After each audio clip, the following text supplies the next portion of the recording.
Welcome to the shop, everyone. Today I want to introduce you all to a new model. I am calling this the Sliver, and here's why. I don't think this blade could be described in any other way. A very narrow knife. This one measures at 6 7/8 overall length. Closed length is about 4 inches, including the flipper tab. This one is a front flipper, of course. This particular model has a CTS XHP hand rub blade. I managed to find another piece of fine weave Westinghouse green linen. This is some of my absolute favorite green linen. A little bit tough to see. You can kind of see that in the light.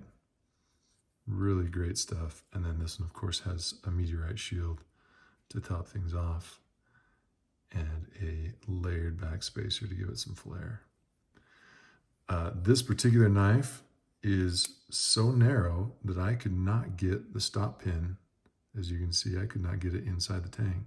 So this has an exposed stop pin, which is a first for me. In a closed position, it sits right in the choil of the knife. Then in the open position, it hits against the back of that flipper tab. Very solid in the open position and super smooth closing, as you can see. Very light blade, so it just flies right out.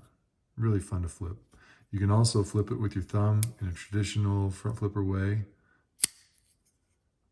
and it works out just great as well. Now let's compare this to a couple of knives so you have a point of reference.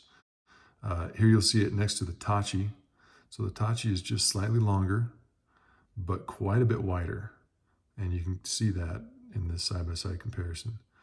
Also compared to the Tengu, which a lot of people have reference to Tengu, whether it's a custom or production version, you can get a good reference point from that. The Tengu is just slightly shorter, but this one, the Tengu is quite a bit wider than this new model. And there you have it, the Sliver. I hope you've all enjoyed it, and thanks for stopping by the shop.